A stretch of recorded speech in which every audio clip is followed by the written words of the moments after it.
Moves in Pokemon are separated into 3 categories: physical attacking, special attacking, and status. Physical attacking moves deal damage based on the user's attack and target's defense. Special attacking moves deal damage based on the user's special attack and target's special defense. And status moves don't deal direct damage and instead have a number of possible effects, like raising your own stats, lowering opponent's stats, or setting up a field condition. Some attacking moves though might as well be considered status moves, since their main use is much more for their guaranteed secondary effect rather than their primary effect of dealing damage.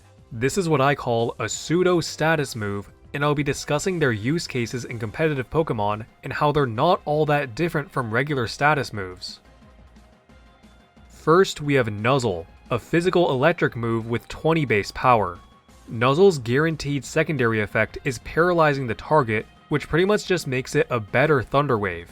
Thunder Wave is a status move, so it can be blocked by things like Taunt, Magic Bounce, and Good as Gold, and it has lower accuracy at 90% thanks to Thundurus, but it can have priority from Prankster unlike Nuzzle. These are things that apply to all status moves, by the way, so I'll try not to repeat myself in the following entries. Nuzzle does make contact, so you are putting yourself at risk of the effects of contact like Rocky Helmet, Rough Skin, and Flame Body unlike Thunder Wave. Something else interesting that's true about both Nuzzle and Thunder Wave is that Ground-type Pokemon are immune. Now you're probably thinking, duh, of course, Ground-type Pokemon are immune to Electric, but when making this video, I found that Thunder Wave is actually the only status move in the game that maintains type effectiveness. Psychic status moves like Hypnosis are still able to hit Dark types, and normal status moves like Roar are still able to hit Ghost types. Glare used to work this way, with Ghost types being immune in Gen 2 and Gen 3, but this was changed from Gen 4 onward. Electric types are immune to Thunder Wave, but not because they are immune to Electric, because they are immune to the Paralysis status condition. Either way, the damage is not the main reason to use Nuzzle, it's that it's 100% accurate and has a guaranteed Paralysis secondary effect. Next, we have Rapid Spin, a physical normal move with 50 base power. Rapid Spin's guaranteed secondary effect is that it raises the user's speed by 1 stage and removes the effects of binding moves from the user and entry hazards from the user's side of the field. This move used to be even weaker at 20 base power and didn't have the effect of raising speed until Gen 8, and players still used it because removing hazards is just so valuable in singles. The base power buff is a nice bonus, and the speed raising effect gives it another use as a setup tool in the event you don't have any hazards to clear. When you look at the top users of this move, none of them really care about the damage it provides, they just care about the secondary effect, since 50 is still low as a means of dealing damage, and almost all users are non-normal type, so they aren't using it for stab. Being an attacking move is still nice since it can break Focus Sashes and Sturdy and can't be stopped by the things I mentioned with Nuzzle. However, as an attacking move, it still maintains type effectiveness, so Ghost types are immune.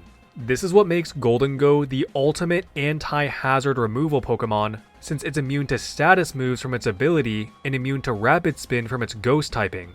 If Rapid Spin was a status move, it would target the user and therefore wouldn't be affected by type immunities, making it kind of just a worse tidy up.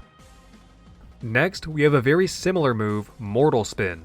This move is also physical and has the guaranteed secondary effect of removing binding effects and hazards, but is poison type in 30 base power.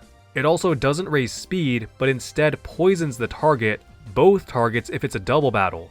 In practice, what makes the damage from this move so pathetic is not just its low 30 base power, but the fact that it's the signature move of Glamora, a special attacker with 55 base attack. Even if other Pokemon were to have access to it, the damage is not the main reason to use this move. If Mortal Spin was a status move, it would be able to hit Steel types, but just wouldn't be able to poison them unless the user has Corrosion, but our pesky string cheese surfer friend Goldengo would still be immune from its ability. This interaction is evident in the move Toxic Thread, which poisons the target and lowers speed, and will still lower speed even if the target is Steel type, and will still poison even if the target has Clear Body. Next, we have Fake Out, a physical normal move with 40 base power. Fake Out's guaranteed secondary effect is that it has increased priority and flinches the target, one of the only moves in the game with a guaranteed flinch chance. The other two are Upper Hand, but only when the target has selected a priority attacking move, and Fling, but only when the user is holding the King's Rock or Razor Fang. To balance it out, Fake Out can only be used on the first turn that a Pokemon is sent in battle, making it pretty predictable as to what move you're going to use. In doubles though, where there's two targets, is where the unpredictability factor comes in, since you don't know which Pokemon your opponent is going to target. Like Rapid Spin in singles, none of the users of this move in doubles really care about the damage being dealt, other than the fact that it breaks Focus Sashes and things like that. It's weak at 40 base power, and hardly any of them are normal type, so they're not using it for stab. Having a guaranteed way of stopping one of your opponent's Pokemon from being able to move is just extremely valuable though, and can help your ally to set up their offenses, set up a field condition, or just go all out on attacking right away. Fake Out is an absolute staple of a move to have in VGC, and it's one of the things that makes mons like Incineroar, Rillaboom, and Iron Hands so good. Next, we have Pollen Puff, a special bug move with 90 base power. Now you might be thinking, why is a move with 90 base power on this list? 90 is actually high. And you're right, but this move has a unique property in doubles that basically makes it an honorary status move. When targeting an opponent, Pollen Puff is just a regular special attacking bug type move with 90 base power and no secondary effect, very solid. But when targeting an ally, Pollen Puff has the same effect as Heal Pulse, which is that it heals up to 50% max HP.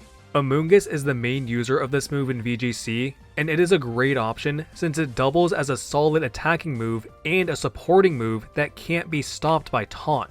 Being an attacking move also has the benefit of being able to be used on an ally with a status move blocking ability, and since no type or ability grants a bug immunity, Pollen Puff can heal pretty much any ally Pokemon.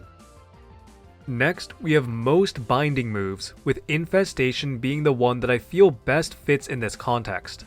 Infestation is another special bug move with 20 base power, and like all binding moves, it traps the target and damages them by 1/8 of their max HP every turn for 4 to 5 turns. All binding moves have a base power of 35 or lower, except for 2 of them that are signature moves of legendary Pokemon, which I would not consider to be pseudo-status moves. So, for these weak binding moves, the direct damage they deal the first time they are used is not the main reason that they are used, it's for their trapping and residual damage effect. Mons like Toxapex can use this move to stall out their opponents in conjunction with other forms of residual damage like poison. I chose Infestation to represent these moves since it has the lowest base power while still having 100% accuracy, and is bug type, so no other type or ability is immune, just like Pollen Puff.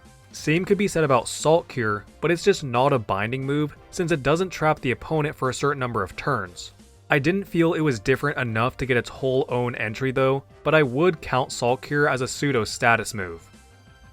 Next, we have Acid Spray, a special poison move with 40 base power. Acid Spray's guaranteed secondary effect is lowering the target's special defense by 2 stages. This move is great on bulky mons that want to deal extra special damage, or on support mons that want to help their ally to deal extra special damage. The most similar status move to Acid Spray is Fake Tears, and Fake Tears has the advantage of being able to have increased priority from Prankster.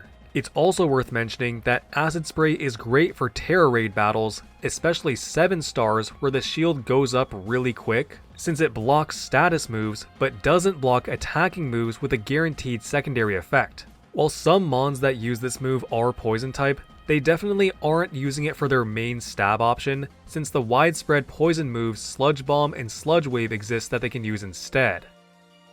Next, we have Feint, a physical normal move with 30 base power. Feint's guaranteed secondary effect is that it has increased priority and breaks protecting moves. It's pretty useless in singles, but has a decent niche in doubles. Protect is one of the most used moves in doubles, and Wide Guard is also commonly used in high power level formats like Reg G and Reg I. Moves that hit through Protect are very rare, and moves that break Protect are even more rare. While Feint has low base power, the fact that it has increased priority is what makes it great to ensure that your ally's spread move won't be blocked by Wide Guard, or their single target move won't be blocked by Protect.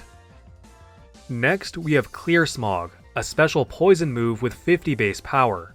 Clear Smog's guaranteed secondary effect is resetting the stat changes of the target, both positive and negative. The most similar status move to Clear Smog is Haze, but Clear Smog and Haze differ in that Haze targets the user and then resets the stat changes of all Pokemon on the field, while Clear Smog targets another Pokemon and only resets the stat changes of that one targeted Pokemon, and only if the move connects and deals damage. Times that you might want to use Haze over Clear Smog is when you want to reset your own or your ally's negative stat changes, like if you or your ally just use Draco Meteor or Overheat, which lowers special attack. Times that you might want to use Clear Smog over Haze is when you want to reset your opponent's positive stat changes, but not your own, and you're worried about getting taunted.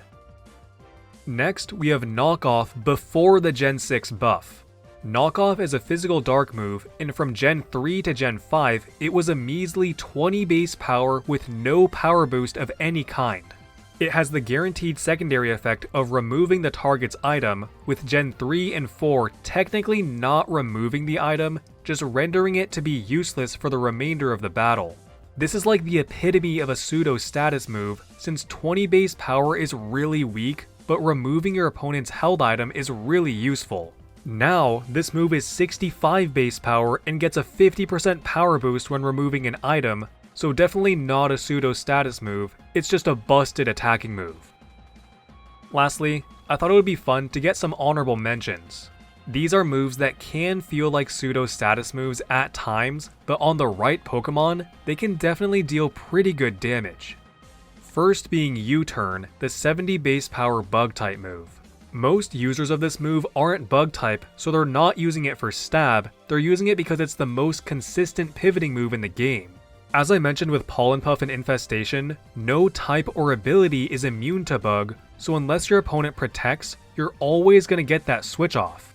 On mons like Scizor, Low-Kicks, Meowscarada, and Cinderace that can get stab on it though, it can actually deal pretty good damage.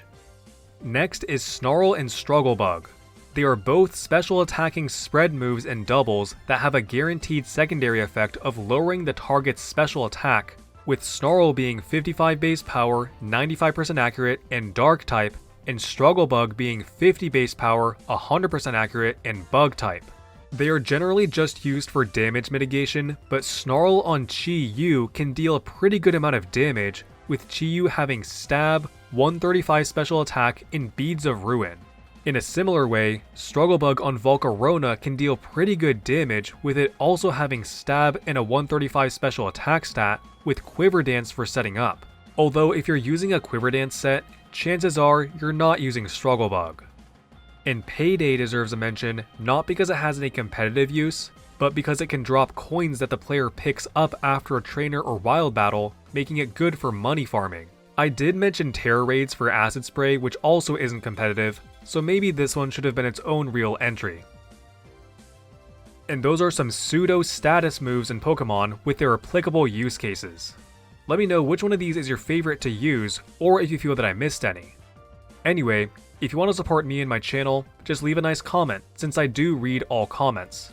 You can also become a member for 99 cents USD to get a badge next to your name and early video access like all of these lovely people.